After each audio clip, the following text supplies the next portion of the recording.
Hello friends, this is the second lecture of science and social issues. So the topic is other vulnerable section. अभी मैंने 3-4-5 दिन से मैंने lecture post नहीं किया था. I am sorry for that, क्योंकि मैं कहीं बिजी थी. इसलिए अब जो है कंटिन्यूसली लेक्चर्स आएंगे, तो आप लोग बिल्कुल इसको पढ़ते रहिए. तो उसके लिए मैं माफ़ी चाहती हूँ कि अगर आप लोगों को थोड़ा लेट हुआ है. So now let's come to the other vulnerable section. उसमें से सबसे पहला टॉपिक है ट्रांसजेंडर. तो ठीक है, आपको वल्नरेबल सेक्शन हमारे यहाँ के पता होंगे. ट्रांसजेंडर्स हो गए, ST SC पॉपुलेशंस हो गई, ठीक है, विमेंस हो गई. तो ये सब हमारे यहाँ के वल्नरेबल सेक्शन है जो बहुत सारी प्रॉब्लम्स फेस कर रही हैं डे टू डे लाइफ में, और in education, in skills, in job, हर जगह उनको कुछ ना कुछ प्रॉब्लम्स होती हैं. तो गवर्नमेंट ने बहुत सारे इनिशिएटिव्स लिए हैं उनके लिए. बहुत सारे आर्टिकल्स कॉन्स्टिट्यूशन में मेंशन है. डिस्क्रिमिनेशन ना हो उनके साथ, उनको हर जगह एम्प्लॉयमेंट मिले, उनको हर जगह इक्वल स्टेटस मिले. तो उसके लिए बहुत सारे प्रोविजंस रखे गए हैं.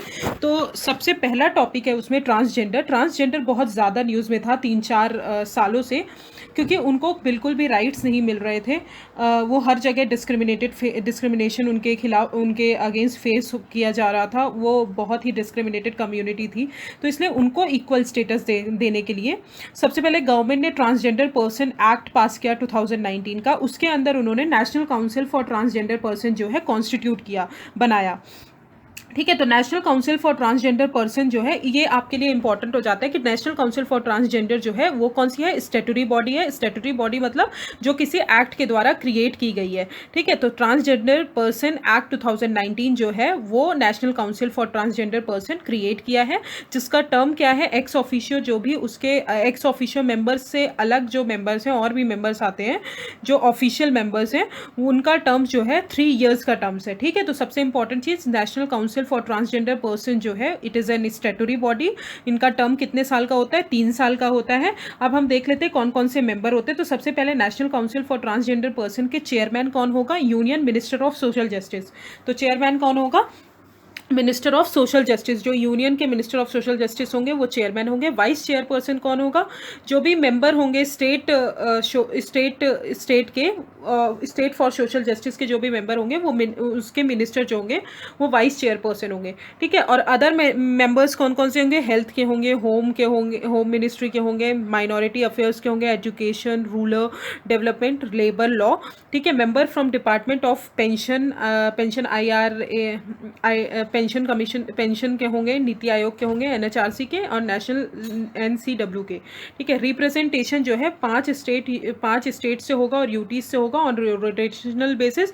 और 5 मेंबर जो हैं और 5 एक्सपर्ट जो हैं वो NGO के भी होंगे, जो इसके लिए काम कर रहे हैं, ट्रांसजेंडर पर्सन के एनहांसमेंट के लिए, एम्पावरमेंट के लिए काम कर रहे हैं. तो वो होंगे. ठीक है, तो 3 चीज़ें बहुत इंपॉर्टेंट हो गई. पहला हो गया national council for transgender person जो है वो स्टैट्यूटरी बॉडी है under the national transgender person act 2019, और इनका टर्म 3 years का होता है. इनके चेयरमैन जो होंगे union minister of social justice होंगे, और vice chairperson minister of social justice होंगे. और कौन कौन से मेंबर आएंगे? तो पेंशन के भी आएंगे, होम मिनिस्ट्री के, माइनॉरिटी अफेयर्स के भी, रूरल डेवलपमेंट के भी, लेबर के भी, लॉ भी, ये इन सब के मेंबर्स आएंगे. ठीक है, now come to main function of national council for transgender person. तो ये क्या करेगा? सेंट्रल गवर्नमेंट को एडवाइस करेगा कि आप किस टाइप की पॉलिसीज़ बना सकते हैं, किससे रिलेटेड लेजिस्लेशन क्या बना सकते हैं, कैसे प्रोग्राम्स होने चाहिए रिलेटिंग टू ट्रांसजेंडर पर्सन. जो भी आप प्रोग्राम्स बना रहे हैं उनको, उनमें वो ये क्या करेगा? एडवाइस करेगा सेंट्रल गवर्नमेंट को. ये क्या करेगा? जितने भी प्रोग्राम्स बन रहे हैं उनको मॉनिटर करेगा, उनका इम्प्लीमेंटेशन देखेगा, उनका इम्पैक्ट देखेगा कि हमारे कम्युनिटी ट्रांसजेंडर पर्सन की जो भी प्रोग्राम्स एंड पॉलिसीज़ उनके लिए बन रही है, तो उसके कारण हमारे जो ट्रांसजेंडर पर्सन है वो, उनका एम्पावरमेंट हो रहा है कि नहीं हो रहा है, वो डिस्क्रिमिनेटेड फेस कर रहे हैं या नहीं कर रहे हैं. तो ये सारी पॉलिसीज़ को मॉनिटर करेगा और इवैल्यूएट करेगा. और सारे डिपार्टमेंट जो है, अदर डिपार्टमेंट, फॉर एग्जांपल यहाँ पे देख सकते हैं कि इनमें जो है सारे मेंबर्स होंगे, सारे हेल्थ के भी, एजुकेशन के भी. तो इन सब के मेंबर्स के साथ, इन सब के डिपार्टमेंट के साथ कोलैबोरेट करेगा. ठीक है, और एक ग्रीवांस रिड्रेसल भी प्रोवाइड करेगा ट्रांसजेंडर पर्सन के लिए, कि ट्रांसजेंडर पर्सन जो है वहाँ जाके अपनी कंप्लेंट फाइल कर सके. तो ट्रांसजेंडर पर्सन को उसके लिए एक एनफ वो मिल सके कि ग्रीवांस उनका रिड्रेसल हो सके उस टाइम पे. ठीक है, तो ये सब चीज़ें हैं उसका फंक्शन. और इसके फंक्शन और भी कोई जो भी फंक्शन होंगे वो कौन जोड़ सकता है? सेंट्रल गवर्नमेंट जोड़ सकती है. ठीक है, और national council for transgender person जो है वो कौन स्टैब्लिश करेगा? सेंट्रल गवर्नमेंट करेगी under the transgender person act 2019. ठीक है, और एक्ट क्या प्रोवाइड करता है कि हमारा जो डिस्क्रिमिनेशन हो रहा है अगेंस्ट द ट्रांसजेंडर पर्सन, वो जो है उसको पूरी तरह प्रिवेंट करना और उनको सेल्फ सर्टिफाइड देना, जेंडर आइडेंटिटी देना, ठीक है।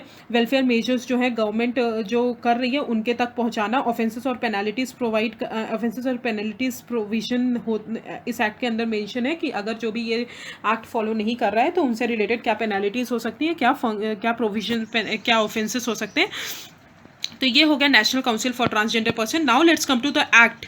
तो about transgender, as per the act, transgender जो है वो पर्सन होते हैं जिनका जो बर्थ के साथ उनका जो जेंडर है वो असाइन नहीं रहता, तो उन्हें बोलते हैं transgender person, including trans man हो गए, ट्रांस वुमेन हो गए, ठीक है, किन्नर, हिजराज, तो जोगता, तो इन ये सब होते हैं ट्रांसजेंडर पर्सन, ठीक है। तो सेंसस के हिसाब से अगर 2011 का सेंसस देखा जाए तो हमारे ट्रांसजेंडर पॉपुलेशन इंडिया में कितने हैं, 4.9 लाख।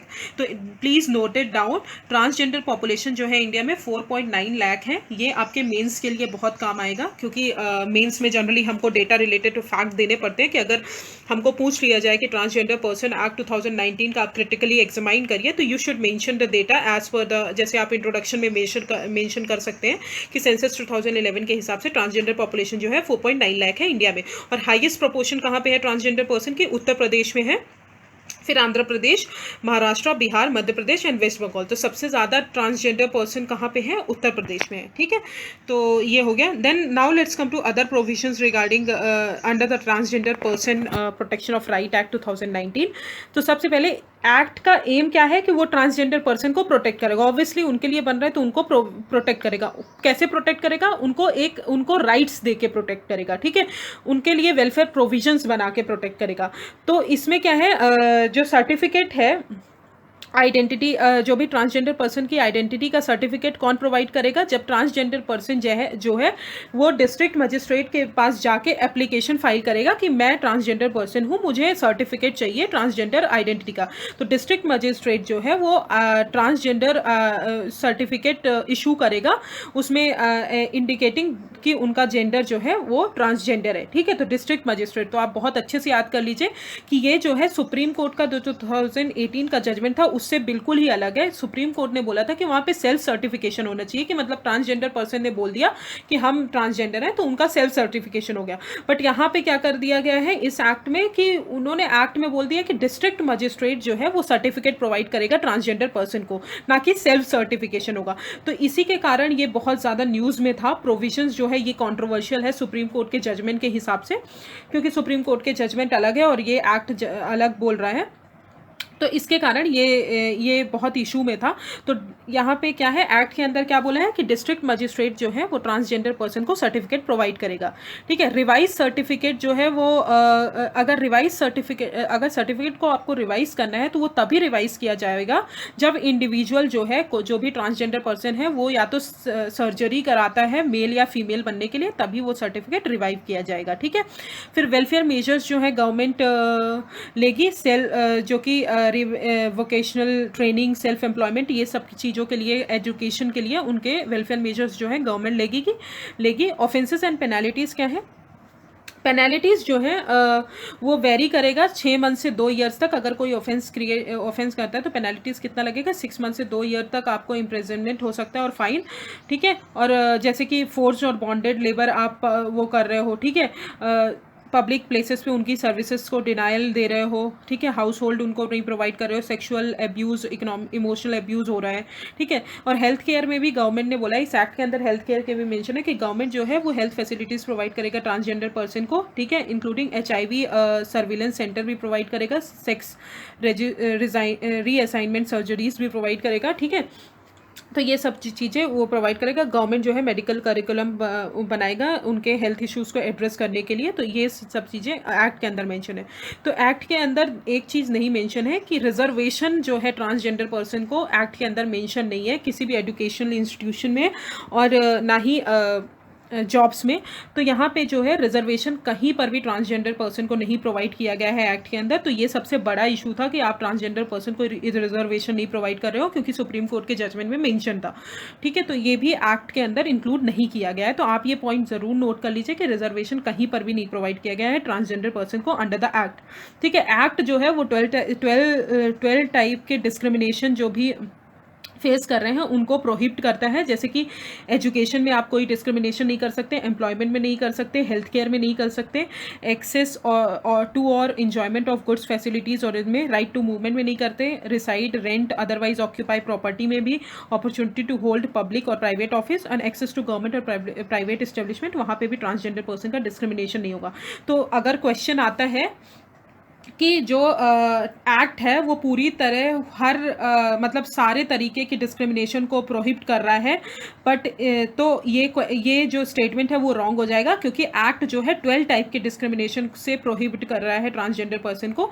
तो आप याद रखिए सिर्फ 12 टाइप के डिस्क्रिमिनेशन मेंशन है, ना कि ऑल टाइप्स के, हर टाइप्स के डिस्क्रिमिनेशन को नहीं मेंशन किया गया है एक्ट के अंदर। ठीक है, तो this is called transgender person. Transgender person का क्या प्रॉब्लम्स है, क्या वो है इश्यूज हैं, तो ये हो गया। Now come to health care, now come to other provision to protect the community. Constitutional safeguard जो है अंडर द एक्ट मेंशन है article 14, 15, 19, 21। I hope you know the constitutional articles. तो आर्टिकल 14 है राइट टू इक्वालिटी, ओके, ये सब right to equality. Article 15 है, article 15 किसके लिए है कि एजुकेशन इंस्टीट्यूशन में आप उनका डिस्क्रिमिनेशन ना करिए। ठीक है, 19 क्या है, right to freedom of speech and expression, and 21 क्या है, right to life and liberty. ठीक है, तो these are the constitutional safeguard. फिर national portal for transgender person, उसमें क्या किया गया है कि आई कार्ड इशू किए जाएंगे ट्रांसजेंडर को विदाउट गोइंग फिजिकल इंटरफेस और without having to visit any office. ठीक है, ऑनलाइन आप उसमें वो कर सकते हो और आई कार्ड आपको इशू कर दिया जाएगा। फिर आते हैं गरिमा गृह। गरिमा गृह क्या है, शेल्टर होम प्रोवाइड करेंगे किसको, ट्रांसजेंडर पर्सन को, कि उनके जो सैनिटेशन रिलेटेड मेडिकल केयर है वो सब उनको मिल पाए, तो इसके लिए गरिमा गृह बनाया गया है। खुदोल गिफ्ट इनिशिएटिव इन मणिपुर, ये क्राउड फंडेड इनिशिएटिव है ऑफ या ऑल। ठीक है, इसमें क्या है, इम्फाल बेस्ड एनजीओ है जिसने इंडिया का पहला ट्रांसजेंडर फुटबॉल टीम क्रिएट किया है। वो कहाँ पे क्रिएट किया गया है, मणिपुर में क्रिएट किया गया है। ठीक है, केरला जो है पहला स्टेट है जिसने ट्रांसजेंडर पॉलिसी फॉर्मुलेट किया है 2015 में। Now come to supreme court judgment. ठीक है, तो सुप्रीम कोर्ट जजमेंट में नालसा जजमेंट किया था उन्होंने, 2014 में दिया था। उन्होंने ट्रांसजेंडर को क्या बोला था, as a third gender recognise किया था।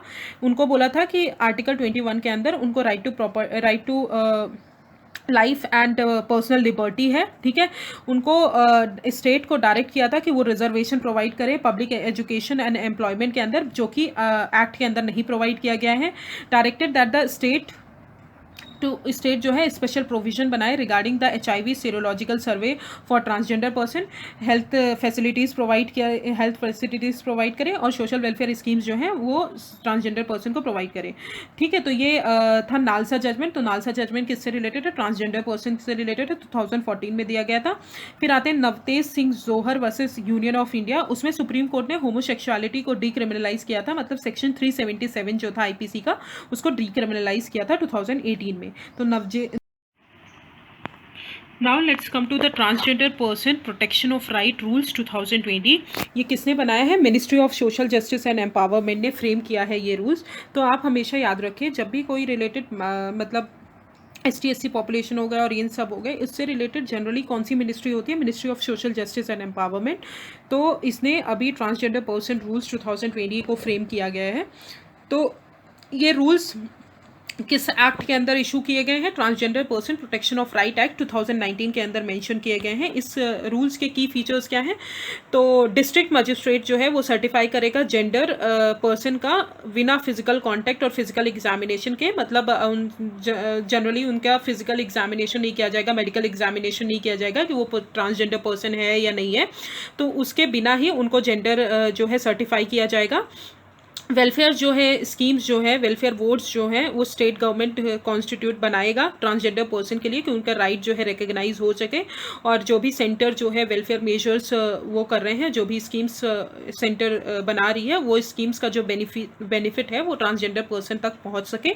ठीक है, रिव्यू करेगा सारे educational, social security, health schemes, welfare schemes जो भी ट्रांसजेंडर पर्सन से रिलेटेड है। स्टेट गवर्नमेंट जो है वो डिस्क्रिमिनेशन को प्रोहिबिट करेगा ट्रांसजेंडर पर्सन को। किसी भी गवर्नमेंट और प्राइवेट ऑर्गेनाइजेशन में, एजुकेशनल इंस्टीट्यूशन में ट्रांसजेंडर सेंसिटिव इंफ्रास्ट्रक्चर बनाएगा, जैसे कि सेपरेट वार्ड्स हो गए, हॉस्पिटल्स में वॉशरूम्स हो गए, उनके लिए gender sensitive transgender sensitive infrastructure बनाया जाएगा।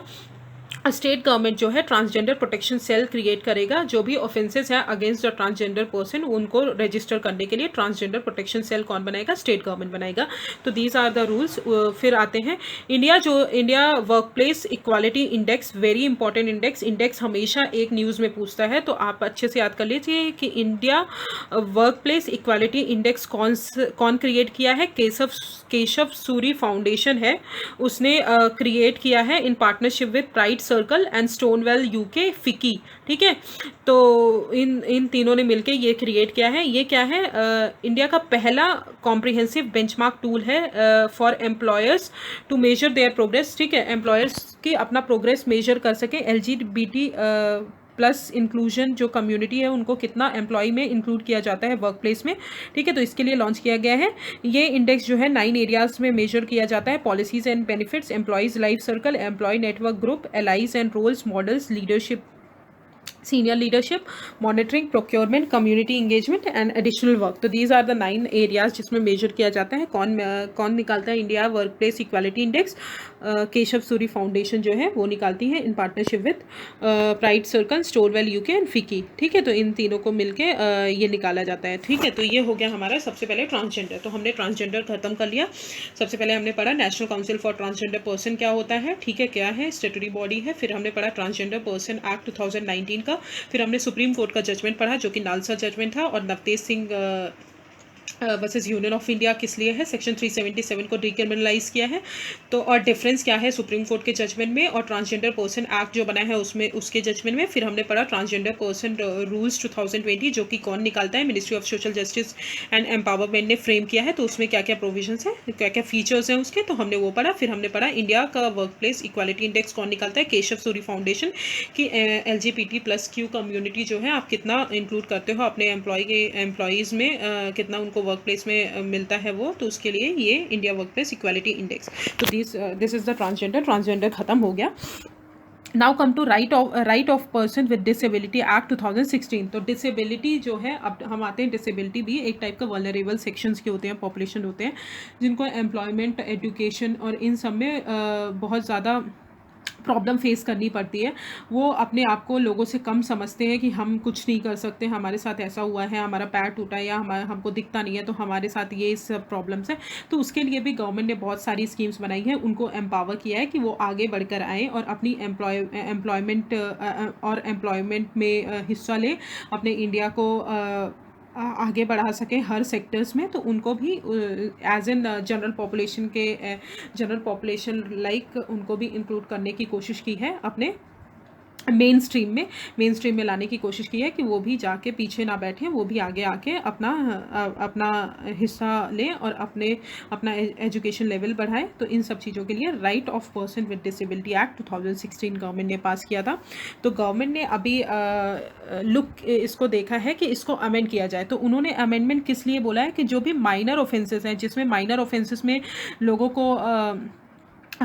को क्या बोलते हैं, ऑफेंसेस पेनल्टीज़ मिलती हैं, इम्प्रिजनमेंट मिलता है। तो माइनर ऑफेंसेस को वो सोच रहे हैं कि माइनर ऑफेंसेस जो भी हैं उनको डिक्रिमिनलाइज कर सके, क्योंकि क्या होता है जब छोटी छोटी ऑफेंसेस में हम उसको ही क्रिमिनलाइज करने लगेंगे तो लोग क्या करेंगे, उसमें आना ही छोड़ देंगे। तो जिसके कारण इन्होंने बोला है कि जो minor, ministry of social justice empowerment ने बोला है कि आप इस एक्ट को अमेंड करके जो भी माइनर ऑफेंसेस हैं उनको डिक्रिमिनलाइज करिए, कि आप जो बिजनेस सेंटिमेंट है, ठीक है, उनको इम्प्रूव कर सकें।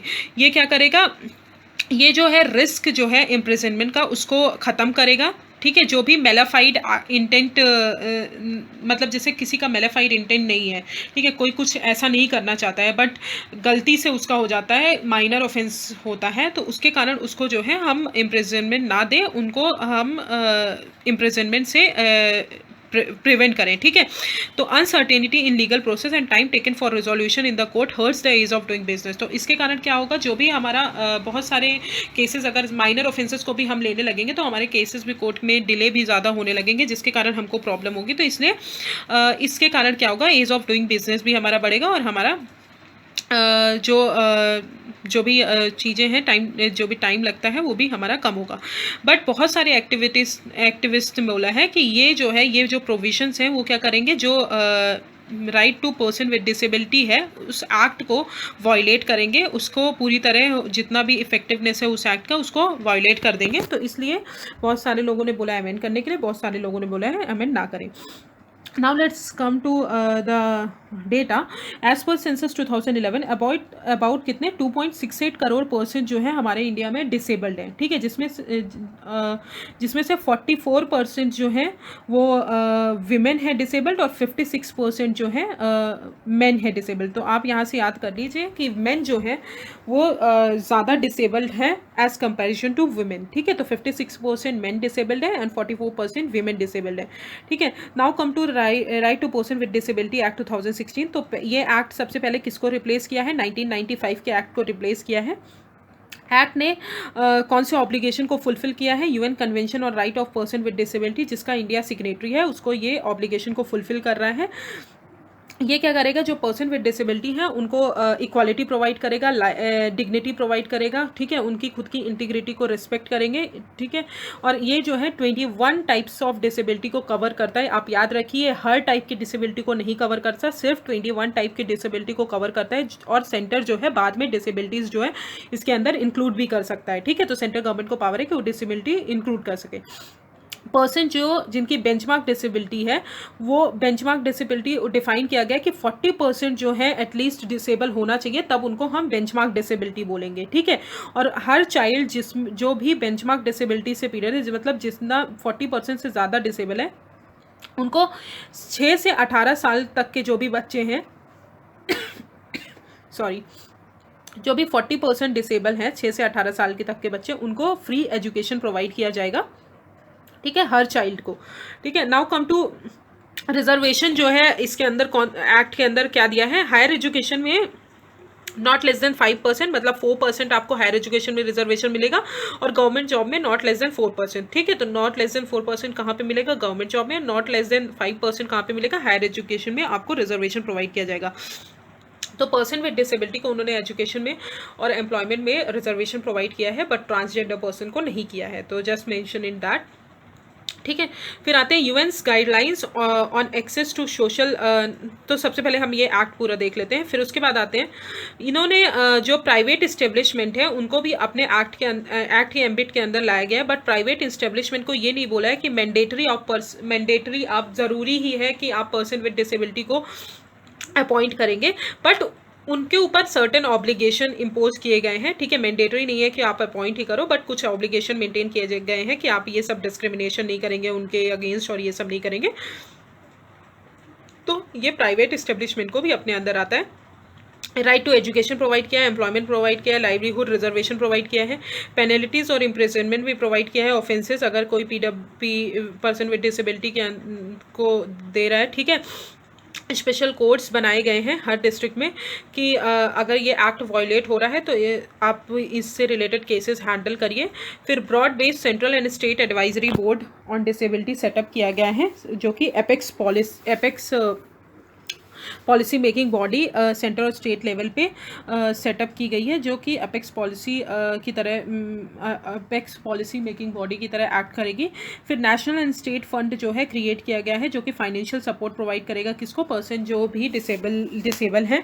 और प्राइम मिनिस्टर जो सुगम भारत अभियान है, prime minister accessible India campaign इसको स्ट्रेंथन करेगा, ठीक है, कि वो जो है stress has been given to ensure accessibility in public building both in government and private in prescribe time framework, ठीक है। तो पब्लिक बिल्डिंग में एसेसिबिलिटी प्रोवाइड करे पर्सन विद डिसेबिलिटी को, कि उनके उनके उनके मूवमेंट के लिए कोई भी प्रॉब्लम ना क्रिएट हो, उसके लिए सुगम्य भारत अभियान जो है लॉन्च किया गया है, ठीक है। तो this is person with disability act 2016। Now let's come to UN's guideline on access to social justice for PWDs, ठीक है। तो फर्स्ट एवर गाइडलाइंस जो है ये क्या किया है कि जो भी पर्सन विद डिसेबिलिटी पीपल है उनको एक्सेस उनको एक बहुत अच्छा जस्टिस सिस्टम प्रोवाइड करना हर अराउंड द वर्ल्ड, ठीक है। तो 10 प्रिंसिपल्स पे बेस्ड है ये।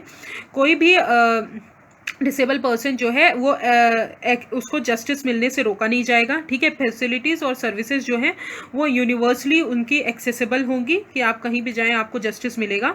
फिर procedural accommodation, right to appropriate procedural accommodation, right to access legal notices and information, ठीक है। Ensured all substantive procedural safeguard recognised in international law on equal basis, right to free और affordable legal assistance, ठीक है। आपको पैसे नहीं लगेंगे, आप फ्री लॉयर को हायर करके आप केस लड़ा जा सकता है। Right to participate in administration of justice, ठीक है। Right to report complaint and initiate legal proceeding concerning human right violation and crimes, effective and robust monitoring mechanism for supporting access to justice for person with disability, and awareness raising training programs for all those working in justice system addressing, ठीक है। तो this is UN's guidelines on access to social justice, ठीक। Now let's come to UN convention on right of person with disability. ये कब आया था? 2008 में आया था, ठीक है। ये पहला कॉम्प्रिहेंसिव ह्यूमन राइट है, ह्यूमन राइट ट्रीटी है, जो कि 21st सेंचुरी में बनाई गई। और ये क्या है? लीगली बाइंडिंग ट्रीटी है, कि आप जो पर्सन जो है डिसेबिलिटी से पीड़ित हैं उनको आप प्रोटेक्शन प्रोवाइड करिए। तो ये क्या है? लीगली बाइंडिंग ट्रीटी है। तो आप सबसे पहले यही आपको पूछा जा सकता है कि ये लीगली बाइंडिंग है कि नहीं है। तो लीगली बाइंडिंग है। ये जो है कौन कौन से प्रिंसिपल्स इंक्लूड करती है? Dignity, non discrimination, participation, inclusion, obviously वो जो हर स्कीम्स में प्रोवाइड किया जाता है वो सब, ठीक है। ये कन्वेंशन जो है वो डिसेबिलिटी को डिफ़ाइन नहीं किया है एक्सप्लिसिटली, उन्होंने डिसेबिलिटी को डिफ़ाइन नहीं किया है, बट उन्होंने बोला कि डिसेबिलिटी वो होती है, कोई फिक्स नहीं कर सकता इनकी डेफिनेशन, और इसकी डेफिनेशन जो है बदलती रहती है जैसे ही सोसाइटी से सोसाइटी चेंज होती है, वैसे इनकी जो डेफिनेशन है वो भी बदलती रहती है। इंडिया जो है रेटिफाई किया है इस कन्वेंशन को, ठीक है। तो UN convention of right to person with disability जो है ये कन्वेंशन जो है डिसेबिलिटी को डिफाइन नहीं कर सकता, लीगली बाइंडिंग कन्वेंशन है पर्सन विद डिसेबिलिटी के लिए, इंडिया ने रेटिफाई किया है, ठीक है। Now let's come to National Disaster Management Guidelines on Disability Inclusive Disaster Risk Reduction. Ministry of Home Affairs ने ये गाइडलाइन रिलीज़ की है। तो सबसे पहले कौन रिलीज़ किया है ये गाइडलाइन? तो मिनिस्ट्री ऑफ होम अफेयर्स ने की है।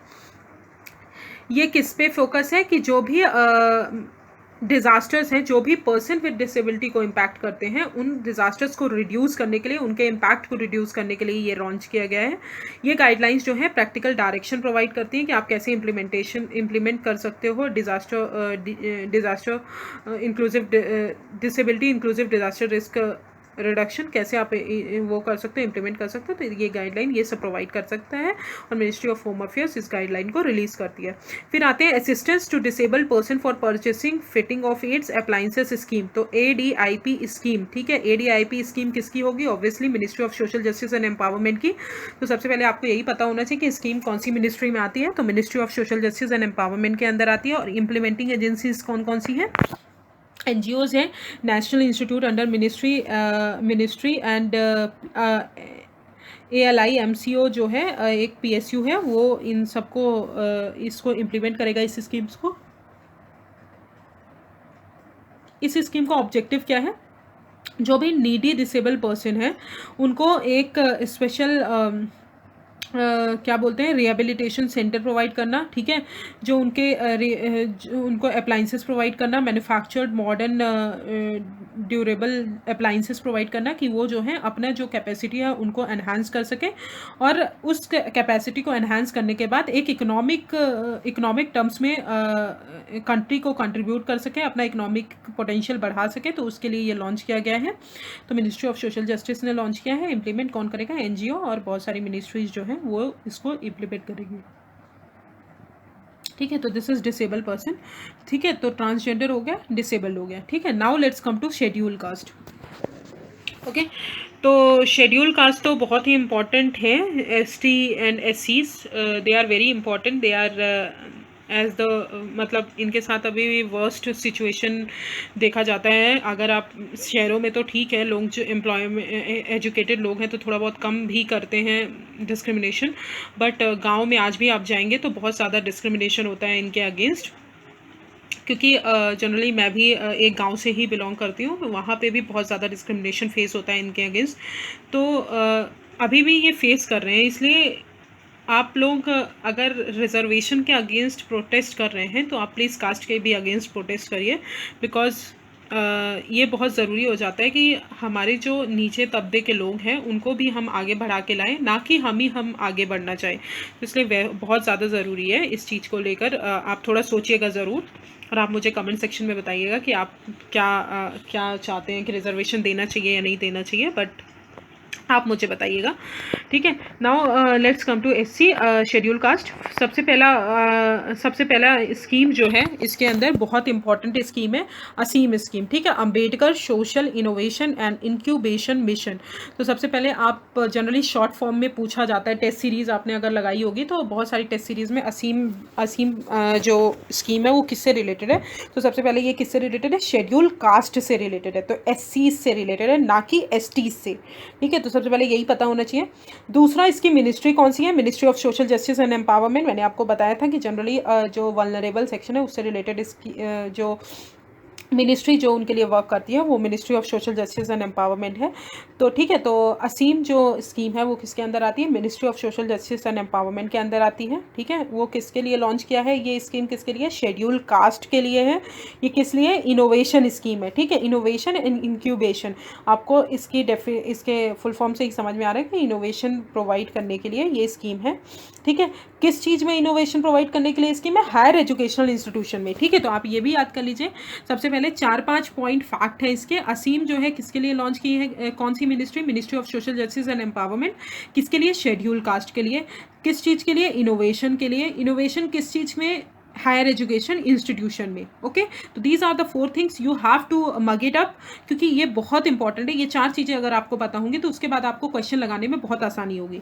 ठीक है, तो असीम प्रोजेक्ट। ठीक है, now let's come to the details. तो असीम जो है वो किसके अंदर हुई है, venture capital fund for schedule caste है, उसके अंदर ये स्कीम लॉन्च की गई है कि आप इनोवेशन प्रमोट कर सको, एंटरप्रेन्योरशिप बढ़ा सको among the schedule caste student in higher education institution. ठीक है, तो इनोवेशन बढ़ा सको, एजुकेशन एंटरप्राइजेस बढ़ा सको, किसमें, शेड्यूल कास्ट पर्सन स्टूडेंट में इन हायर एजुकेशन इंस्टीट्यूशन। और ये किसके अंदर लॉन्च हुआ है, venture capital fund for schedule cast के अंदर लॉन्च हुआ है। अब हम देखते हैं वेंचर कैपिटल फंड जो फॉर शेड्यूल कास्ट क्या होता है। ये किसके अंदर, मिनिस्ट्री के अंदर है, ministry of social justice and empowerment के अंदर आता है। ये क्या करेगा, एंटरप्रेन्योरशिप डेवलप करेगा among the schedule caste student और दिव्यांग यूथ जो है, जो भी पर्सन जो है डिसेबल से पीड़ित हैं उनमें भी ये क्या करेगा, एंटरप्रेन्योरशिप डेवलप करेगा। उनको क्या प्रोवाइड करेगा, कंसेशनल फाइनेंस प्रोवाइड करेगा शेड्यूल कास्ट एंटरप्राइजेस को। ठीक है, एंटरप्रेन्योर्स को। ठीक है, तो ये वेंचर कैपिटल फंड हो गया फॉर शेड्यूल कास्ट। फिर अंडर द असीम कम से कम 1000 इनिशिएटिव जो है वो ऑफ शेड्यूल कास्ट यूथ जो है आइडेंटिफाई किए जाएंगे और उनको फंड प्रोवाइड किया जाएगा up to ₹30 lakh in 3 years as equity के टर्म्स में उनको प्रोवाइड किया जाएगा। ऑब्जेक्टिव क्या है, एंटरप्रेन्योरशिप प्रमोट करना। ठीक है, शेड्यूल कास्ट यूथ और दिव्यांग यूथ में, तो और सपोर्ट करना 1000 इनोवेटिव आइडियाज़ टिल 2024, जो कि किसके अंदर आता है, टेक्नोलॉजी बिजनेस इंक्यूबेटर्स के अंदर आता है, जो कि किसके अंदर सेटअप किया गया है, department of science and technology. ठीक है, इन हायर एजुकेशन। प्रमोट करना स्टार्टअप आइडियाज़ प्रमोट करना, ताकि वो कमर्शियली अपना जो भी नॉलेज है उसको बढ़ा सके। ठीक है, स्टूडेंट्स को इंसेंटिवाइज करना कि वो कॉन्फिडेंस से अपना एंटरप्रेन्योरशिप जो है वो माइंडसेट बना सके उसके लिए। तो ये जो है इसके ऑब्जेक्टिव्स हो गए। ठीक है, तो ये 3-4 चीज़ें हो गई शेड्यूल कास्ट असीम प्रोजेक्ट के अंदर। Now let's come to other initiative for schedule caste and schedule tribes. तो सबसे पहले development action plan for schedule caste, schedule tribes component, ठीक है। Credit enhancement guarantee scheme for schedule caste, जिसमें आपको credit provide किया जाएगा एंटरप्रेन्योरशिप डेवलप करने के लिए शेड्यूल कास्ट स्टूडेंट में। National schedule caste finance development corporation, जो कि फाइनेंसिंग एजेंसी है to finance income generating activities for schedule caste. Stand up India scheme जो है एससी स्टैंड वुमेन एंटरप्रेन्योरशिप को प्रमोट करने के लिए, ठीक है। और जो development action plan for schedule caste and schedule tribes है वो कौन रन करेगा? Ministry of social justice and empowerment. ये जो है 41 सेंट्रल मिनिस्ट्रीज को इंक्लूड करता है और 2 से 20% जो है बजट जो है आउटले प्रोवाइड करता है वेलफेयर स्कीम्स के लिए। मिनिस्ट्रीज जो हैं वो टारगेटेड स्कीम्स आइडेंटिफाई करेंगी और उनको फंड प्रोवाइड करेंगी और इम्प्लीमेंट करेंगी इन डिफरेंट स्टेट, ठीक है। तो ये हो गया other initiative for schedule caste and schedule tribes and ASEEM. Now let's come to related information. तो सबसे पहले विश्वास योजना। तो विश्वास योजना किससे रिलेटेड है? तो आपको पता होना चाहिए शेड्यूल कास्ट और ओबीसी से रिलेटेड है, जिनको इंटरेस्ट सबवेंशन स्कीम है। ये एक टाइप की क्या है? इंटरेस्ट सबवेंशन स्कीम है, जो कि 5% इंटरेस्ट पर एनम प्रोवाइड करेगी। किसको? सेल्फ हेल्प ग्रुप्स, जो कि किसके लिए वर्क कर रहे हैं? शेड्यूल कास्ट और ओबीसीज के लिए वर्क कर रहे हैं, ठीक है। जो कि लोन कितना ले सकते हैं? Up to the 4 lakh, up to the 4 lakh जितना भी लोन ले रहे हैं उसमें 5% इंटरेस्ट सबवेंशन प्रोवाइड करेंगे।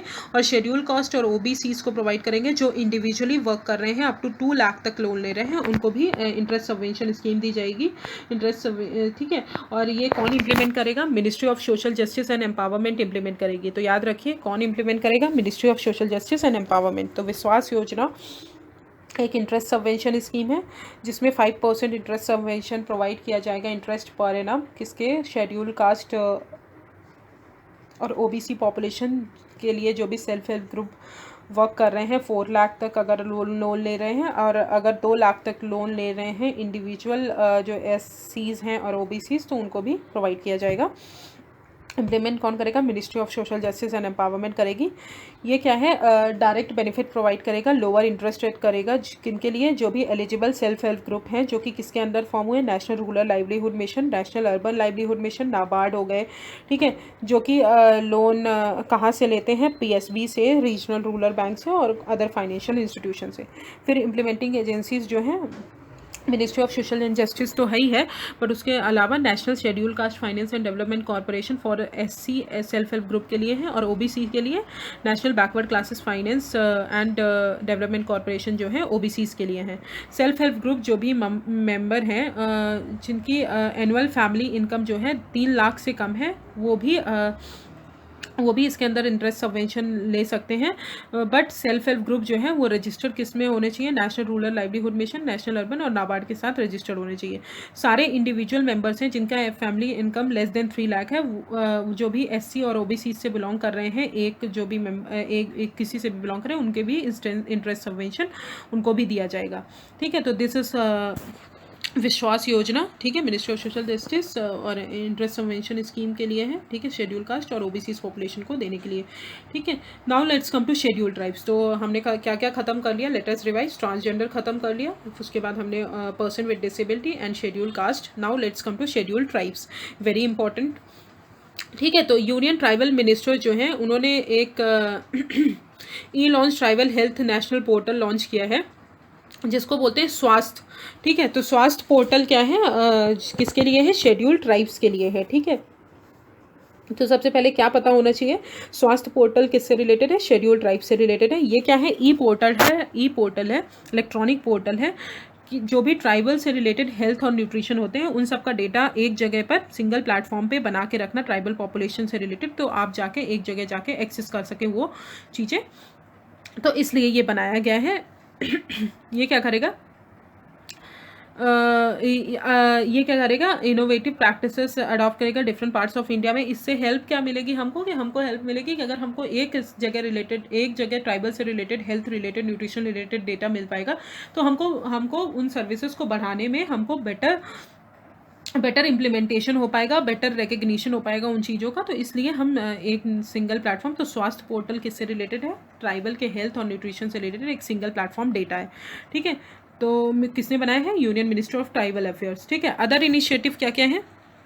National overseas portal and national tribal fellowship portal, ये किस लिए बनाया गया है कि ट्रांसपेरेंसी और अकाउंटेबिलिटी बिल्ड करने के लिए, जो कि इजी इन्फॉर्मेशन प्रोवाइड कर सके शेड्यूल्ड ट्राइब्स जो स्टूडेंट है उनके बारे में। Online performance dashboard empowering tribals transforming India under digital India to work towards empowering SCs and bring efficiency and transparency. E newsletter जो है हेल्थ एंड न्यूट्रिशन के लिए आलेख लॉन्च किया गया। आलेख क्या है? E newsletter on health and nutrition. ठीक है, तो ये हो गए हमारे स्वास्थ्य पोर्टल एंड ऑल। फिर data related to tribal and tribal health, तो डेटा आपको पता ही होना चाहिए कि अकॉर्डिंग टू 2011 सेंसस के हिसाब से इंडिया जो है 104 मिलियन पॉपुलेशन जो है वो ट्राइबल पॉपुलेशन है, मतलब 8.6% ऑफ द कंट्रीज पॉपुलेशन जो है वो ट्राइबल पॉपुलेशन है हमारे इंडिया में। और most of the 90% tribal population कहाँ रहते हैं? रूरल एरियाज में रहते हैं। ठीक है, तो सबसे पहले मध्य प्रदेश जो है हाईएस्ट ट्राइबल पॉपुलेशन कहाँ पे रहती है? मध्य प्रदेश में रहती है। तो आप अच्छे से पढ़ लीजिए मध्य प्रदेश में कौन रहती है? हाईएस्ट ट्राइबल पॉपुलेशन रहती है। उसके बाद Maharashtra, then Orissa, then Rajasthan. Then now let's come to socio economic condition for tribals. तो लाइवलीहुड स्टेटस क्या है? 40.6% जो ट्राइबल हैं वो हमारे बिलो पॉवर्टी लाइन में रहते हैं। ठीक है, और हमारे जो नॉन ट्राइबल्स हैं वो 20.5% जो हैं बिलो पॉवर्टी लाइन के अंदर रहते हैं। Lack of basic amenities 2011 census के हिसाब से जो डेटा बताया जा रहा है कि टैप वाटर सैनिटेशन फैसिलिटी, ठीक है, drainage facility, clean cooking fuel जो है वो ट्राइबल पॉपुलेशन में बहुत ही कम है। ठीक है, तो उनको ये सब फैसिलिटीज़ भी नहीं मिलती। एजुकेशनल गैप जो है वो भी बहुत ज़्यादा है। सेक्स रेशियो जो है 990 पर 1000 as compared to national average of 933 पर 1000। ठीक है, तो 990 पर 1000 जो है वो हमारा सेक्स रेशियो है ट्राइबल में। ठीक है, now come to tribal health. Tribal health जो है वो ट्रिपल बर्डन ऑफ डिसीज से वो कर रहे हैं। माल न्यूट्रिशन, कम्युनिकेबल डिसीज हो गए, जेंडर डिसऑर्डर हो गए, लाइफ स्टाइल डिसीज़ हो गई, ठीक है, मेंटल इलनेस हो गई, एडिक्शंस हो गए, ये सब ट्राइबल पॉपुलेशन में बहुत हाई लेवल पे है। अदर इंडिकेटर्स जो हैं देखते हैं, तो लाइफ एक्सपेक्टेंसी क्या है ट्राइबल्स की? 63.9 है, जो कि कंपेयर नेशनल एवरेज से कितना? नेशनल एवरेज से भी कम है, जो कि नेशनल एवरेज कितना है? 67 ईयर्स है। अंडर 5 मोर्टेलिटी रेट 74 है और नेशनल एवरेज का 62 है। 50% जो है ST गर्ल्स जो है, एडोलसेंट ST गर्ल्स जो कि अंडर वेट हैं, जिनका BMI जो है लेस देन 18.5% है। और 80% जो है ट्राइबल पॉपुलेशन जो है वो अंडर नरिश्ड है। ठीक है, और 40% of under 5 tribal children in India are stunted. तो these are the facts related to tribal population. कितना ज़्यादा हेल्थ इश्यूज़ है, कितना ज़्यादा लाइफ एक्सपेक्टेंसी कम है। ठीक है, तो ये सब हो गए हमारा ट्राइबल पॉपुलेशन से related data. And Swasthya portal किससे रिलेटेड है? STs पॉपुलेशन से। ठीक है, तो now come to other initiative for tribals. तो सबसे पहले north eastern region community resource management programme, ये क्या है? एक लाइवलीहुड रूरल डेवलपमेंट प्रोजेक्ट है, जो कि क्या करेगा? जो भी ST पॉपुलेशन है उनकी लाइफ को ट्रांसफॉर्म करेगा। जो भी पुअर पॉपुलेशन है, ठीक है, नॉर्थ ईस्ट के, उनकी लाइफ्स को ट्रांसफॉर्म करेगा। कैसे? सोशल मोबिलाइजेशन, उनको मेन स्ट्रीम में लाएगा। जो भी अदर पॉपुलेशन है उनके साथ उनको जोड़ेगा। ठीक है, इकोनॉमिक और सोशल एक्टिविटीज़ इंफ्रास्ट्रक्चर प्रोवाइड करेगा, ठीक है, उनके इनकम जनरेट करने के लिए। और ये जो है किस 4 स्टेट में, नॉर्थ ईस्ट स्टेट में इम्प्लीमेंट किया जा रहा है। कौन से हैं? अरुणाचल प्रदेश, आसाम, मणिपुर एंड मेघालय। ठीक है, तो आप इसको याद कर लीजिए कौन कौन से 4 स्टेट? अरुणाचल प्रदेश, आसाम, मणिपुर, मेघालय। तो AAMM से याद कर लीजिए, या फिर AM से याद कर लीजिए। तो AM से याद कर लीजिए। तो अरुणाचल प्रदेश, मणिपुर एंड आसाम एंड मेघालय। ठीक है, फिर आते हैं जॉइंट इनिशिएटिव। ये किसका है? North eastern council, department of ministry of north eastern region and international fund for IFAD development, IFAD का प्रोग्राम है। ठीक है, तो ये किसका है? North eastern council, ministry of DONER and international fund for agricultural development, तो इनका प्रोग्राम है। ठीक है, फिर आते हैं pre matric scholarship scheme for tribals. ये क्या है? सेंट्रली स्पॉन्सर्ड स्कीम है ST स्टूडेंट के लिए, जो भी क्लास 9th और 10th में पढ़ते हैं उनके लिए। ठीक है, ये कौन इंप्लीमेंट करेगा? मिनिस्ट्री ऑफ ट्राइबल अफेयर्स के अंदर आती है। ये क्या करेंगे? पर्सन को, जो भी पेरेंट्स हैं उनको सपोर्ट करेगी कि जो भी ST चिल्ड्रन हैं उनका ड्रॉप आउट रेट को मिनिमाइज करें, उनको स्कूल भेजें और प्री मैट्रिक स्टेज में उनका पार्टिसिपेशन बढ़ाए। ठीक है, तो ये हो गया मिनिस्ट्री ऑफ ट्राइबल अफेयर्स। क्या है? सेंट्रली स्पॉन्सर्ड स्कीम है। तो सबसे पहले इंपॉर्टेंट क्या है? सेंट्रली स्पॉन्सर्ड स्कीम है। ठीक है, फिर online performance dashboard empowering tribals transforming India.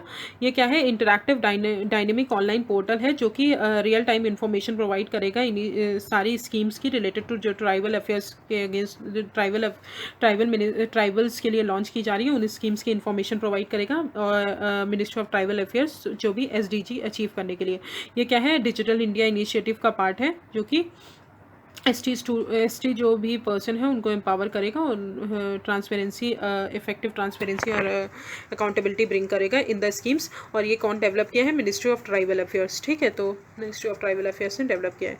फिर आते हैं ट्रिफेट। ठीक है, तो tribal cooperative marketing development federation of India initiative. उनके इनिशिएटिव्स कौन कौन से? सबसे पहला इनिशिएटिव है tri food project. Tri food project किसने लॉन्च किया है? Ministry of food processing and industries and ministry of tribal affairs and TRIFED. तो आप अच्छे से याद कर लीजिए कि ट्राई फूड प्रोजेक्ट जो है ministry of food processing industries, ministry of tribal affairs और ट्रिफेड ने लॉन्च किया है। ये क्या करेगा? जो भी ट्राइबल्स की इनकम है, जो भी माइनर फॉरेस्ट प्रोड्यूस वो भी बनाते हैं, उनको सेल करके उनकी इनकम को एनहांस करना, उनके उसमें वैल्यू एडिशन करना, तो इसलिए ये स्कीम्स लॉन्च की गई है। ठीक है, फिर आते हैं ट्राइब्स इंडिया ई मार्केट प्लेस। ये क्या है? इनिशिएटिव है जिसमें जो भी 5 लाख ट्राइबल प्रोड्यूसर्स हैं हैंडीक्राफ्ट, हैंडलूम और इन सबको बनाएंगे, उनको इन्हांसमेंट प्रोवाइड करना, और ट्राइबल जो फॉरेस्ट ड्वेलर्स हैं उनको नेशनल और इंटरनेशनल मार्केट से लिंक करना। ठीक है, और इनको इंसेंटिव्स प्रोवाइड करना, इसलिए ये लॉन्च किया गया है। फिर आते हैं टेक फॉर ट्राइबल्स जो कि मिनिस्ट्री ऑफ MSME सपोर्ट करेगी। याद रखिएगा, टेक फॉर ट्राइबल्स स्कीम है वो कौन सपोर्ट करेगा? मिनिस्ट्री ऑफ MSME सपोर्ट करेगी। ये क्या करेगी? कैपेसिटी बिल्ड करेगी, एंटरप्रेन्योरशिप स्किल्स डेवलप करेगी जो भी ट्राइबल पॉपुलेशन है उनमें, अंडर द प्रधानमंत्री वंदन योजना। ठीक है, उसके अंदर जो है वो स्किल्स प्रोवाइड करेगी। और ट्रेनीज जो है वो कब तक होगी?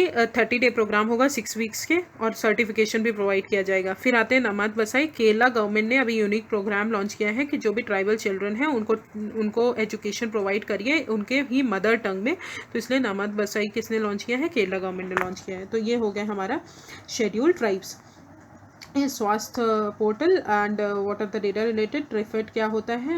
ट्रिफेट ट्राई फूड प्रोजेक्ट। ठीक है, e marketplace, pre matric scholarship for tribals and north eastern community resource and management program. ठीक है, तो ministry of schedule caste schedule tribes के लिए कौन सी मिनिस्ट्री है? Ministry of tribal affairs. ठीक है, तो 4 चीज़ें हो गई।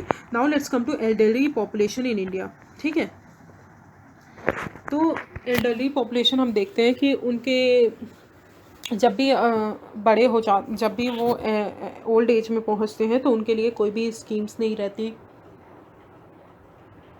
उनके बच्चे भी उनका साथ नहीं देते, तो उन सब चीज़ों के लिए गवर्नमेंट ने एल्डरली पॉपुलेशन के लिए बहुत सारी स्कीम्स लॉन्च की हैं, बहुत सारे इंसेंटिव्स प्रोवाइड किए गए हैं।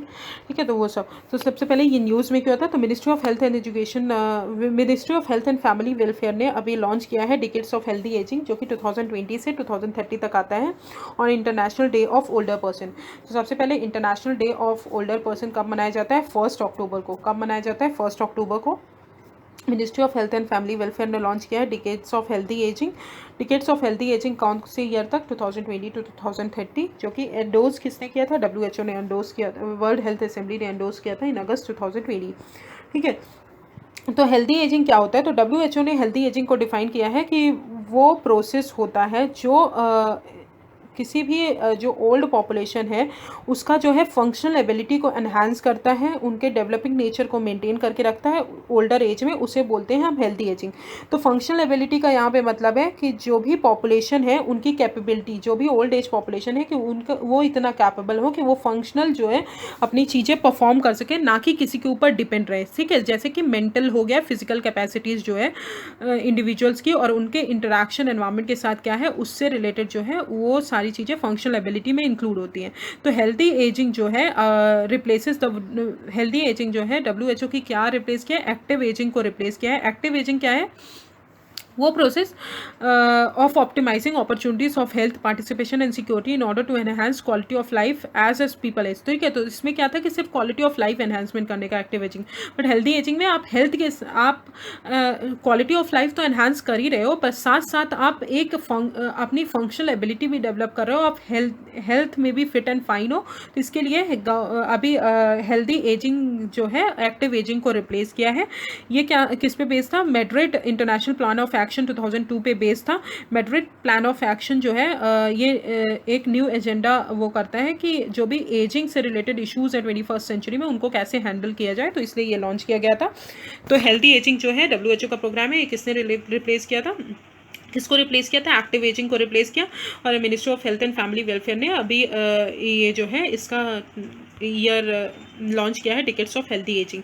ठीक है, now let's come to elderly population status in India. तो सबसे पहले पॉपुलेशन स्टेटस पढ़ लेते हैं। तो पॉपुलेशन सेंसस 2011 के हिसाब से 104 मिलियन एल्डरली पर्सन हैं, जिसमें से 53 मिलियन फीमेल्स हैं एंड 51 मिलियन मेल्स हैं। ठीक है, तो याद रखिए जो फीमेल्स हैं वो ज़्यादा हैं ओल्ड एज में मेल से। 71% एल्डरली पॉपुलेशन जो है वो कहाँ पे रिसाइड करते हैं, रूरल एरियाज़ में रहते हैं। 29% अर्बन एरियाज़ में रहते हैं।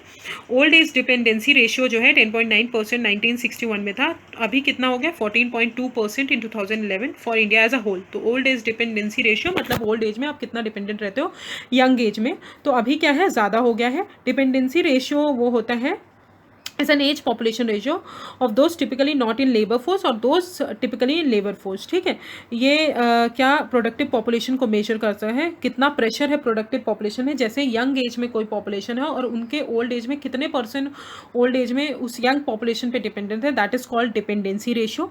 ठीक है, तो ये क्या करता है, प्रोडक्टिव पॉपुलेशन पे कितना बर्डन है उस पर मेजर करता है। केरला जो है मैक्सिमम प्रोपोर्शन है एल्डरली पॉपुलेशन का। ठीक है, तो केरला में कितना है मैक्सिमम प्रोपोर्शन एल्डरली पॉपुलेशन का, और लीस्ट प्रोपोर्शन कहाँ पे है, दादर एंड नगर हवेली में।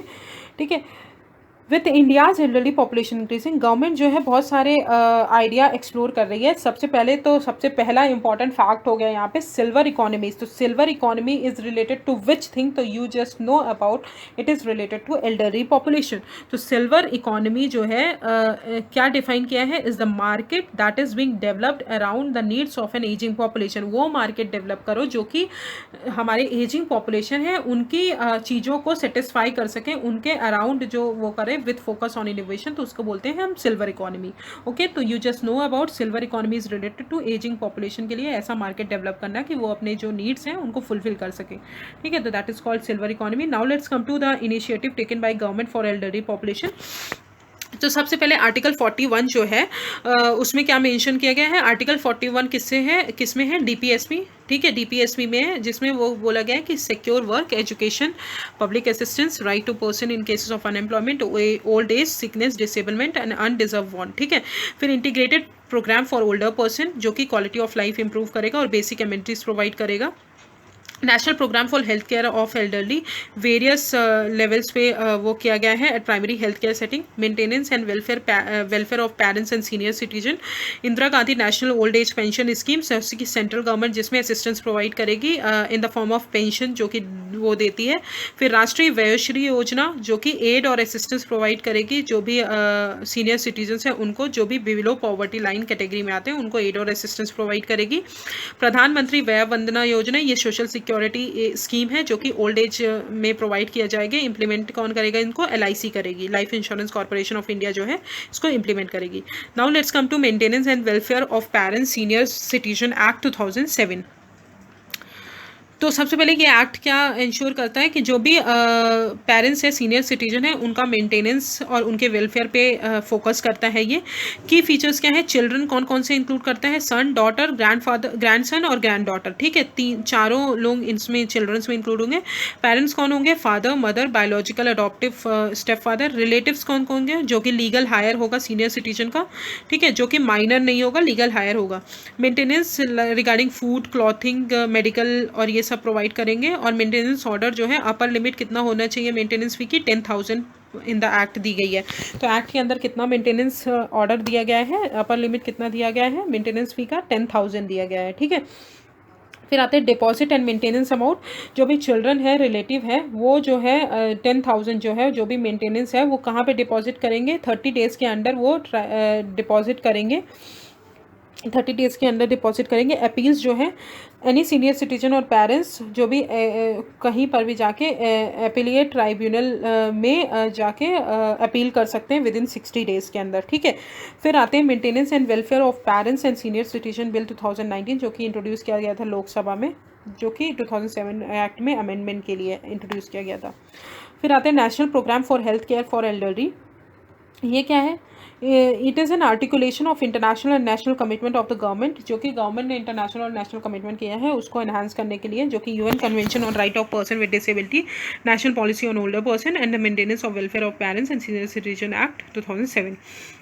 ये क्या प्रोवाइड करेगा? इजी एक्सेस प्रोवाइड करेगा कि आप जो है रिहेबिलिटेटिव सर्विसेज प्रोवाइड कर सके जो भी एल्डरली पॉपुलेशन है, ठीक है। Primary health care facilities provide कर सके जो भी एल्डरली पॉपुलेशन है उनको।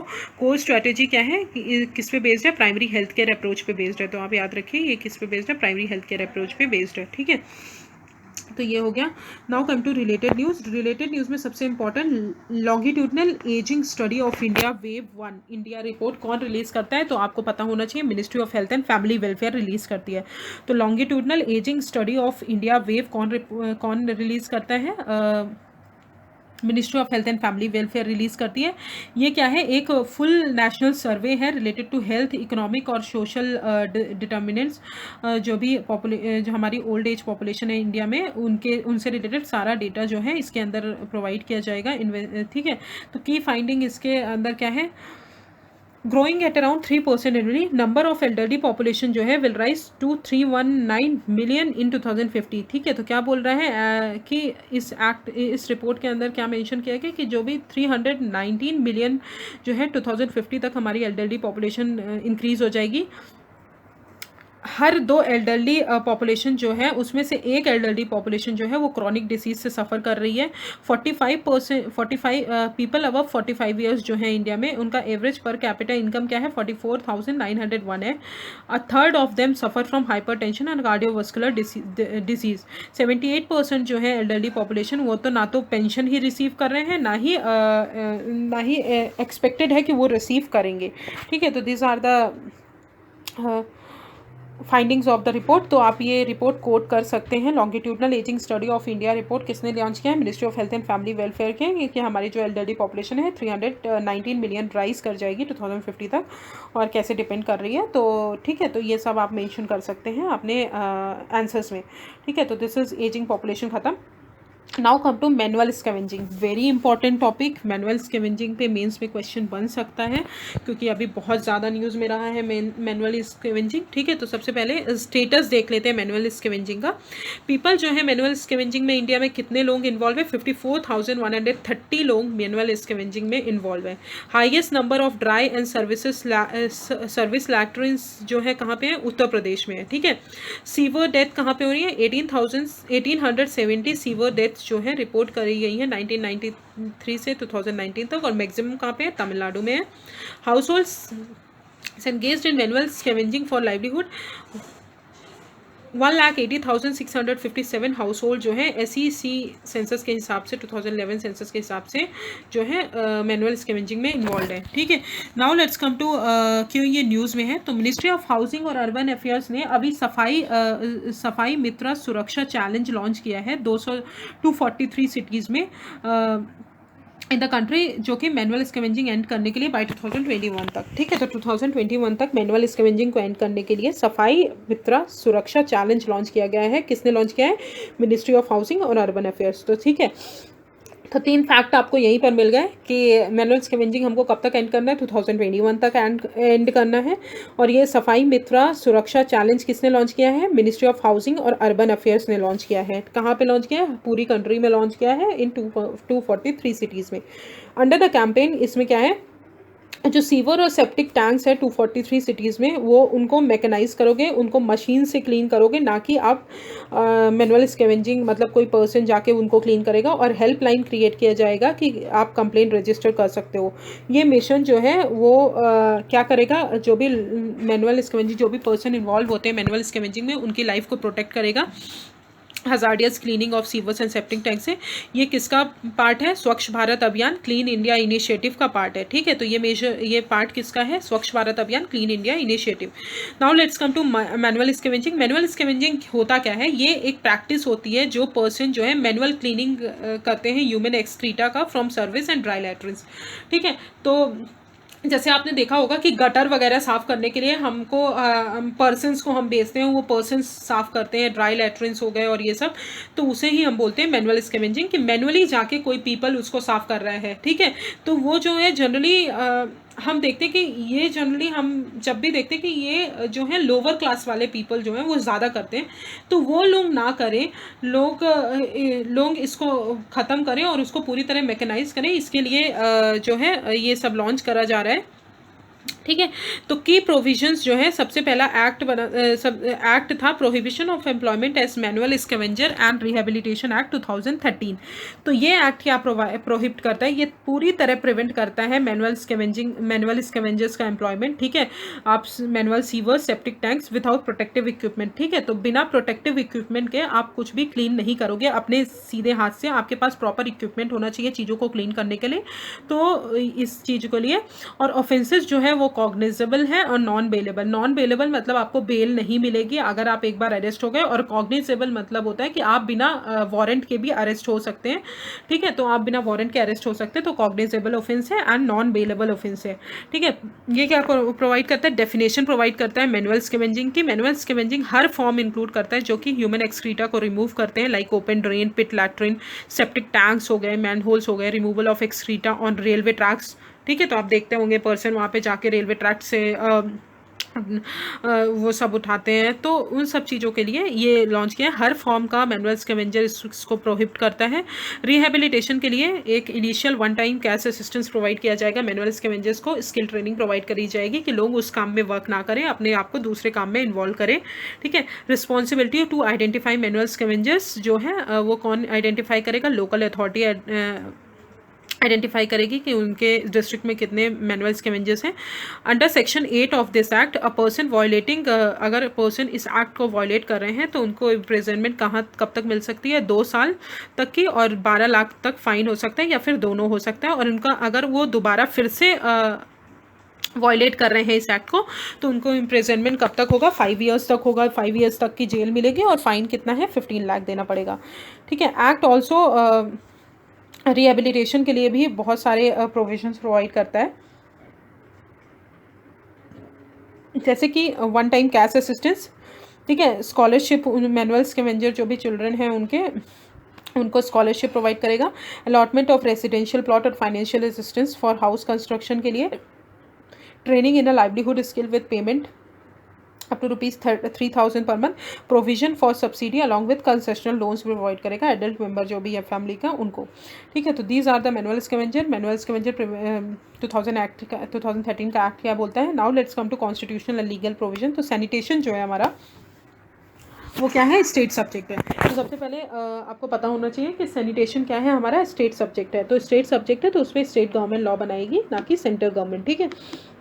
सेंट्रल गवर्नमेंट बना सकती है, बट वो कब बना सकती है आप मुझे कमेंट सेक्शन में बताइएगा कि सेंट्रल गवर्नमेंट कब लॉ बना सकती है ऑन स्टेट सब्जेक्ट, किन किन चीज़ों में वो सेंट्रल गवर्नमेंट लॉ बना सकती है ऑन स्टेट सब्जेक्ट, कब। तो ये मुझे आप कमेंट सेक्शन में ज़रूर बताइएगा। ये रिलेटेड टू कॉन्स्टिट्यूशन है तो आप मुझे ज़रूर बताइएगा। इंडियन कॉन्स्टिट्यूशन जो है वो पूरी तरह अनटचेबिलिटी को बैन करता है आर्टिकल 17 के अंदर, और protection of civil right act 1955 उन्होंने पास किया, जो कि मैनुअल स्कैवेंजिंग को प्रैक्टिस को बंद करवाने की बोलता है। फिर आते हैं नेशनल कमीशन फॉर सफाई कर्मचारी, जो कि स्टैट्यूटरी बॉडी था, बट अब वो स्टैट्यूटरी बॉडी नहीं है। तो आप याद कर लीजिए, नेशनल कमीशन फॉर सफाई कर्मचारी जो है, this is not an statutory body now, जो कि जो कि क्या कौन से मैटर्स देखेगी, जो भी सफाई कर्मचारी हैं उनसे रिलेटेड मैटर को ये देखेगी।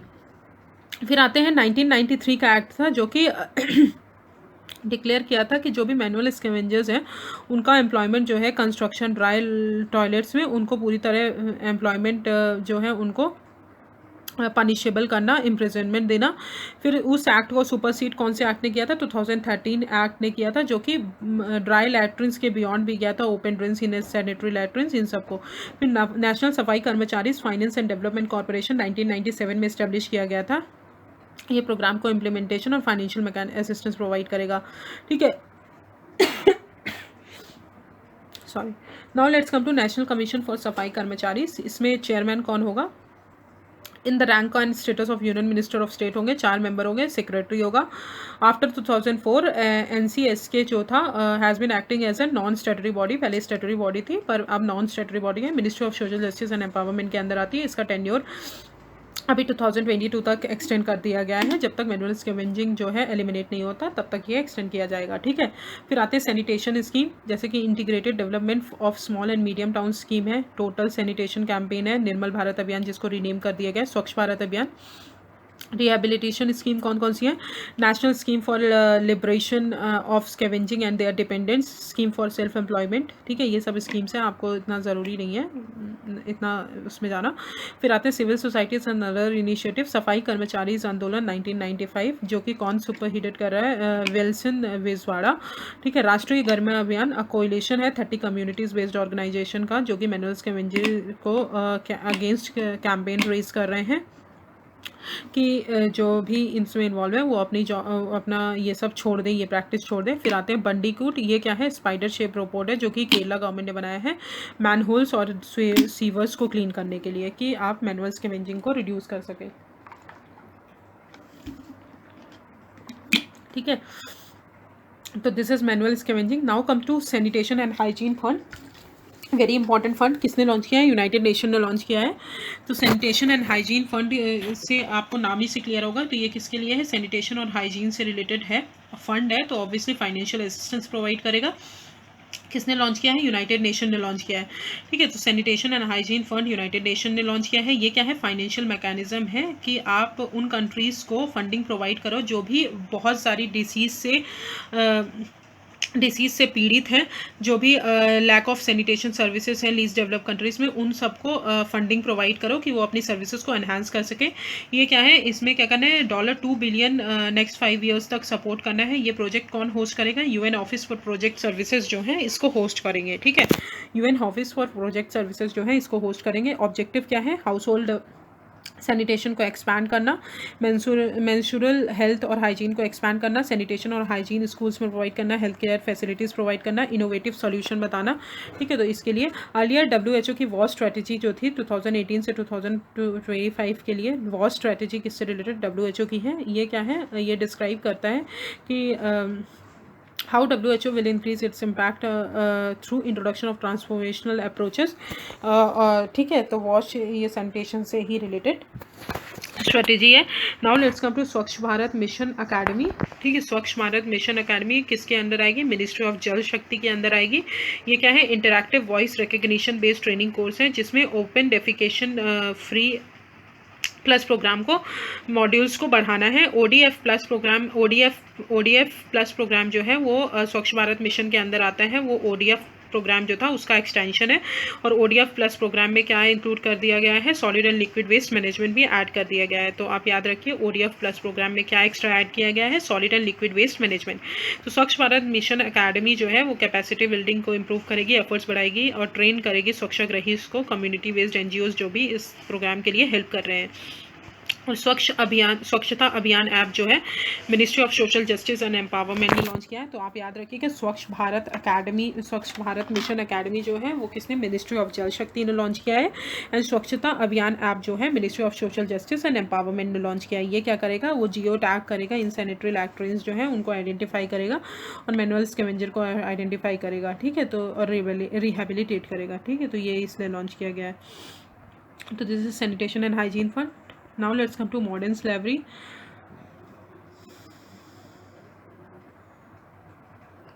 तो ये न्यूज़ में क्यों है? अभी रिपोर्ट जो है स्टैक डॉट्स जो है अभी रिलीज़ की गई है, उसमें बताया कि 130 फीमेल्स जो हैं ग्लोबली में वो मॉडर्न स्लेवरी से पीड़ित हैं, ठीक है। तो मॉडर्न स्लेवरी होता क्या है? ये क्या है? ये इसकी कोई यूनिवर्सली डेफिनेशन नहीं है, ऐसे यूनिवर्सल डेफिनेशन नहीं है, पर मॉडर्न स्लेवरी होता क्या है?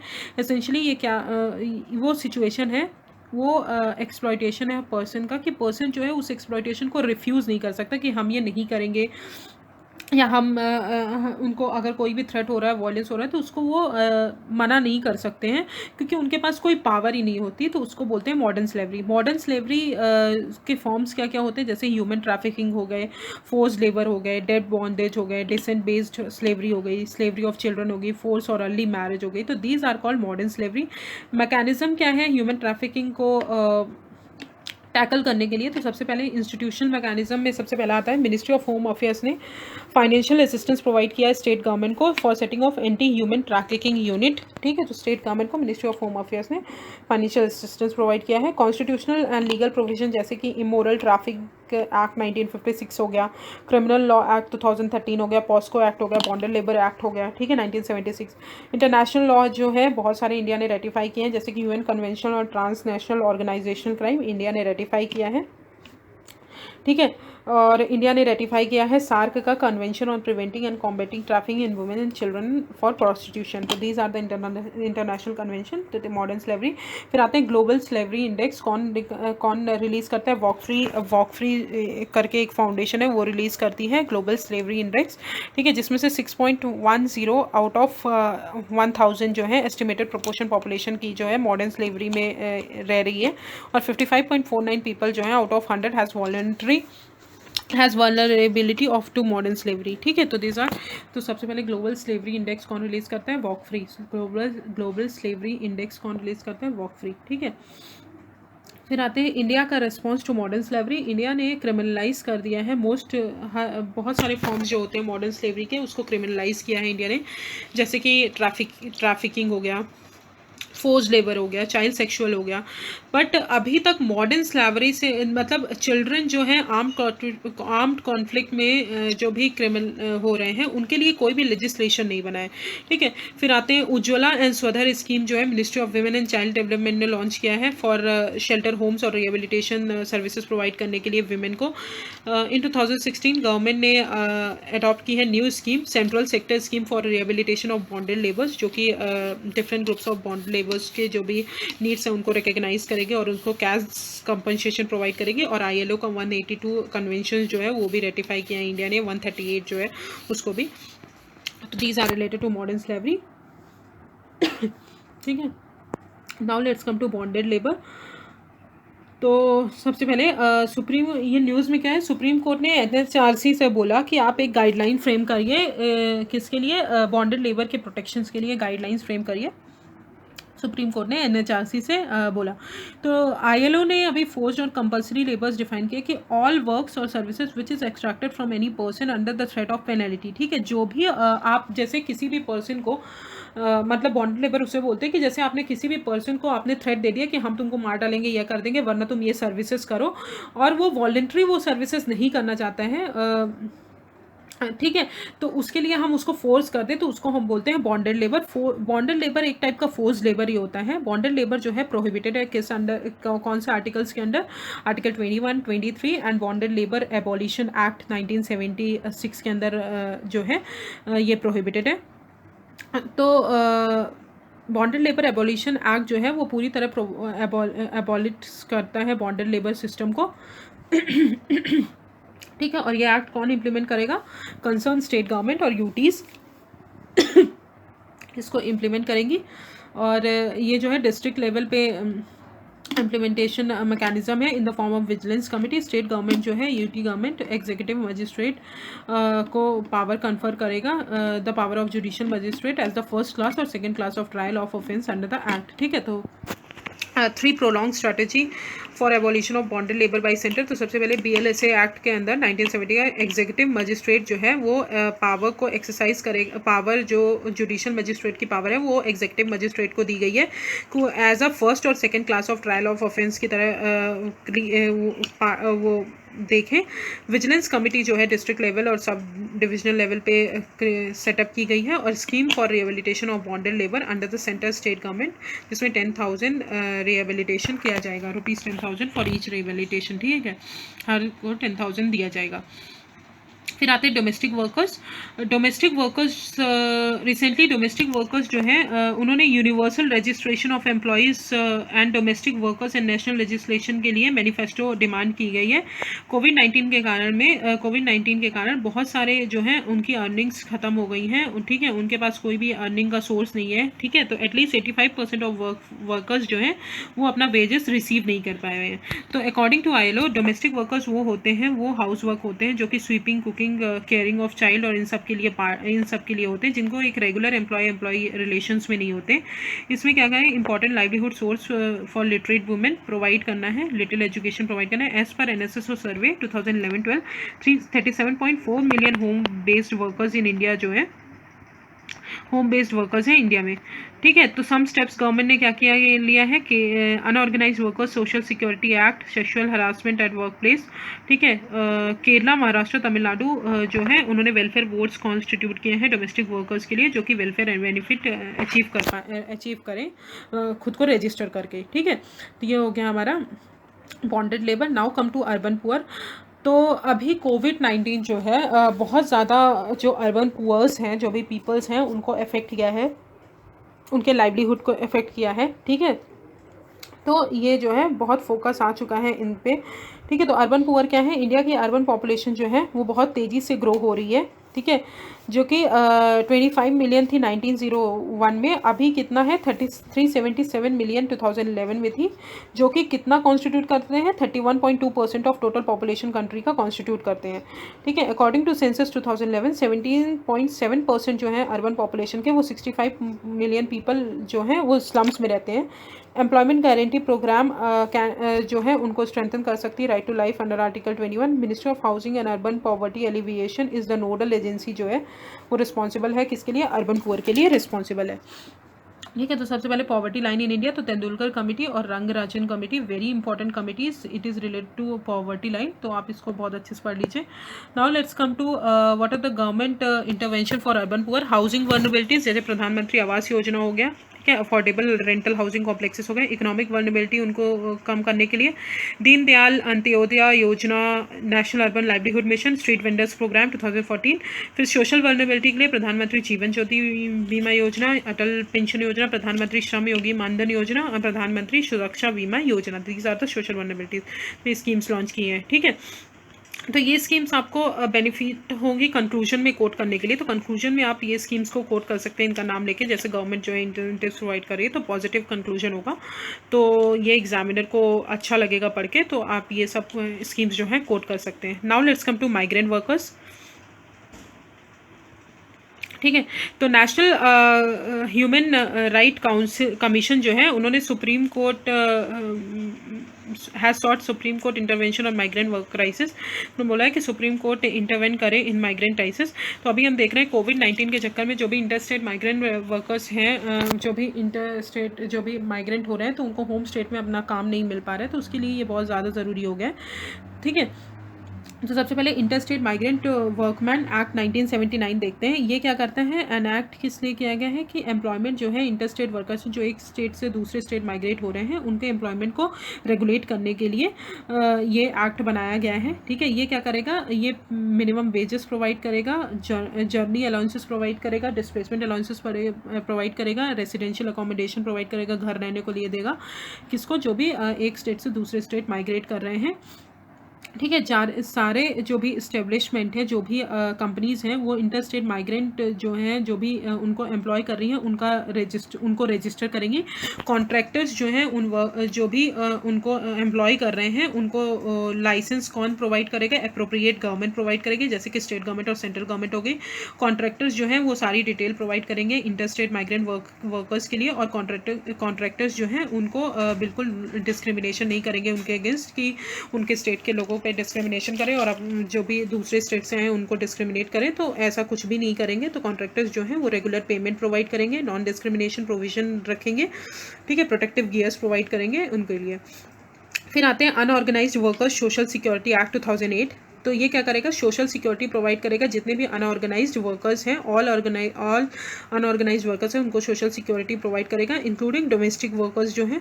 ये क्या करेगा, सोशल सिक्योरिटी स्कीम्स फॉर्मुलेट करेगा। ठीक है, सोशल सिक्योरिटी स्कीम्स फॉर्मुलेट करेगा, जैसे लाइफ हो गए, हेल्थ केयर फैसिलिटीज़ हो गई, डिसेबिलिटी हो गई, एज ओल्ड पेंशन हो गई, इन सब से रिलेटेड स्टेट गवर्नमेंट जो है वो बहुत सारी वेलफेयर स्कीम्स फॉर्मुलेट करेंगे, जिसके अंडर ये वो होगा। ठीक है, डोमेस्टिक वर्कर्स जैसे कि लाइफ डिसेबिलिटी कवर देंगे, हेल्थ और मैटरनिटी बेनिफिट देंगे, old age protection relating provident fund, employment injury benefit, housing, ये सब चीज़ें प्रोवाइड करेंगे। ठीक है, This is our Unorganized Workers Social Security Act. Now let's come to other initiative taken for migrant workers. तो सबसे पहले inter state migrant policy index कौन निकालता है? इंडिया माइग्रेशन नाउ जो है ये रिलीज़ करता है inter state migrant policy index.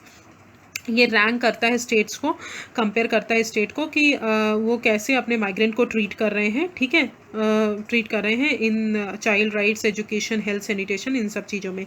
फिर आते हैं नेशनल माइग्रेंट इन्फॉर्मेशन सिस्टम।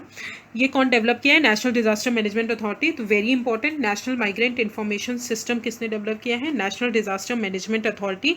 ये क्या है? सेंट्रल ऑनलाइन रिपोजिटरी है माइग्रेंट वर्कर्स की, उनके मूवमेंट की अक्रॉस द स्टेट। ये क्या करेगा? Speedy inter state communication provide करेगा, कोऑर्डिनेट करेगा, और जो भी कोविड-19 से अफेक्टेड हैं उससे रिलेटेड भी चीज़ें ये जो भी पर्सन है उनको एडवांटेज प्रोवाइड करेगा कि वो इंटरस्टेट जो माइग्रेंट कर रहे हैं उनको उनकी जो सर्विसेज हैं उनको प्रोवाइड की जाए। फिर आते हैं national database for unorganised workers. ये क्या है? मिनिस्ट्री ऑफ फाइनेंस ने इसको सेटअप, मिनिस्ट्री ऑफ फाइनेंस ने अभी बोला है कि इसको सेटअप करिए, national database for unorganised workers. तो याद रखिए किसने बोला है? मिनिस्ट्री ऑफ फाइनेंस ने। ये क्या है? पहला फर्स्ट एवर नेशनल डेटाबेस है अनऑर्गेनाइज्ड वर्कर्स का, ठीक है, इंक्लूडिंग जो माइग्रेंट वर्कर्स हैं उनके लिए भी। ये क्या है? प्रोवाइड करेगा प्लेटफॉर्म वर्कर्स और एम्प्लॉयर्स को, गवर्नमेंट को, कि जो भी प्रोग्राम्स हैं वो बहुत अच्छे से इम्प्लीमेंट हो रहे हैं। तो प्लेटफॉर्म वर्कर्स क्या होते हैं? प्लेटफॉर्म प्रोवाइड करेगा वर्कर्स और एम्प्लॉयर्स को, एंड फॉर द गवर्नमेंट की जो भी प्रोग्राम्स हैं वो इम्प्लीमेंट हो रहे हैं। Ministry of labour and employment जो है वो डेवलप करेगी इसको विद सीडेड विद आधार, और वर्कर्स को हेल्प करेगी को इन्फॉर्मेशन शेयर करें अबाउट देयर स्किल्स, और ठीक है, employees and turn to make it easy for employees to find a suitable person, ठीक है, और एम्प्लॉयज़ को हेल्प करें कि वो जो है अपने मतलब अपने चीज़ों के हिसाब से एक पर्सन को हायर कर सके और उसको वर्क प्रोवाइड कर सके। फिर आते हैं unorganised workers social security act 2008 जो है उसने पहली बार मैंडेट किया था कि हर वर्कर जो है वो रजिस्टर होना चाहिए और उसको एक स्मार्ट आईडी कार्ड जो है इशू किया जाना चाहिए, ठीक है। तो national database for unorganized worker ministry of finance ने क्रिएट करने को बोला है। National migrant information system national disaster management authority, और inter state migration policy index जो है इंडिया माइग्रेशन नाउ जो है रिलीज करता है। तो this is the end of other vulnerable section. We come to the second topic, third topic is education. तो उसमें हम बाद में पढ़ेंगे, मैं कल डालूंगी ये लेक्चर। तो I hope I have cover the topic. If you have any problem you just comment me on the comment section. Thank you so much.